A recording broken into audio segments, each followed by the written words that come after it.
Hey everyone, I'm Dylan. Today I'm going to be discussing letters of recommendation. I'll be going over quick tips. I'll start with general ones and then get more specific, and I'll tell you what I did for my letters of rec.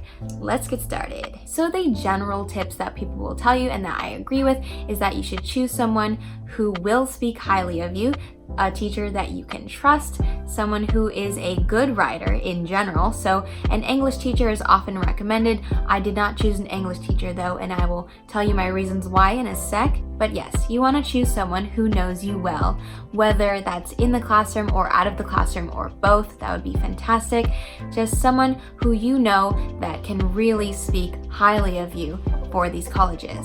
It seems in general that for the common application at least, and for different schools, you're gonna need 2 teacher letters of recommendation and 1 counselor recommendation. And then a lot of schools have optional recommendations as well. I was really trying to strategize my whole college applications so that everything was really cohesive.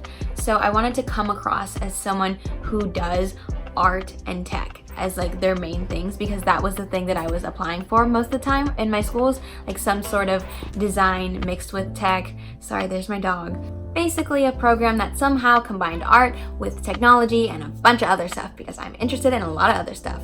And I'm also interested in musical theater. And so for my letter of recommendation, first I was thinking about having the creative director of my high school write it, since she is very high status in our school and she deals with a lot of the musicals and knows me as a musical theater person.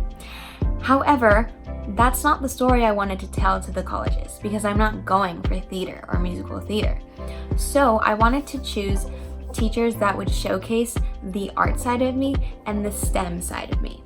So I had my drawing teacher, who I've had for 3 years, write my letter of recommendation, and then I also had my math teacher, who I was really close with. I had her for 2 years and I sat in her homeroom and we just had a really good relationship. So these were both teachers that knew me very, very well. They knew what I was doing inside the classroom in their class, but they also were very aware of the other things that I did around the school and my extracurriculars. For my counselor recommendation, I had my academic counselor. It was just kind of like the go-to for my high school. So I don't know how it works for your high school, but just make sure you can get a counselor recommendation as well, because colleges will require it. By the way, UCs don't take letters of recommendation. I wasn't aware of this when I was starting the college application process, but just thought I'd throw that out there. It's mainly for all the Common App schools and private universities. I also did submit 1 optional letter of recommendation, and that was actually just for Stanford.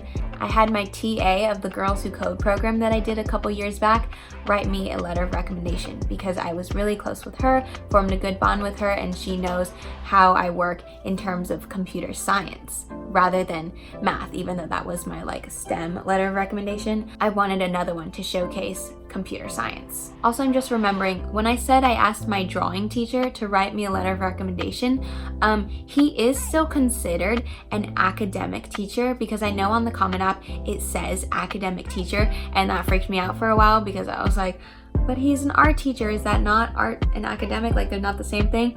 But I go to an arts high school, so art is required, and he is a legit teacher, so it was fine. It was all fine. They are still considered academic teachers, and I did call my schools just to make sure. So that's a good tip if you are unsure whether your teacher fits that academic teacher label. Just make sure to call your colleges and they should be fine with it. It is best to ask for your letters of recommendation way in advance of your deadline. I would say 2 months in advance or more.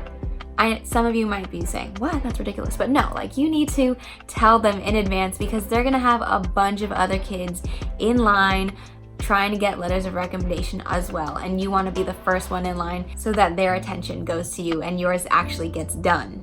It's really good to go up to them and ask them in person. It might be a little nerve-wracking. I felt a little awkward doing it, but it's okay. They're expecting it most likely.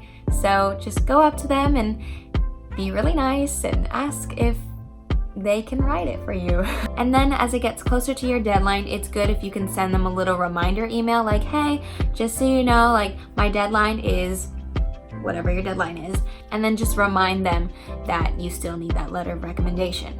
A thing about deadlines is your drop dead deadline for your application is not the same as the drop dead deadline for the teachers. A lot of times students will freak out because the teacher doesn't submit it by that date, but they have a little bit of leeway. So just be aware of that and talk to your teachers about that just to confirm. On the common application, you're going to have to sign the FERPA, which basically means that you waive your right to see the letters of recommendation. So basically that means you're not gonna see what they wrote about you. If you did really want to read what they said, you could ask them, I guess. I don't know if I would feel comfortable doing that, but I did end up getting to read my letters of recommendation because I also used them for a scholarship that I applied to, and I needed it in PDF format, and so they just had to email it to me. So what's good about letters of recommendation is they can not only be used for college applications, but they can also be used for scholarship applications. So that's my advice on letters of rec. I hope you guys enjoyed this video. Please like and comment and subscribe, all that fun stuff. I'll see you guys soon.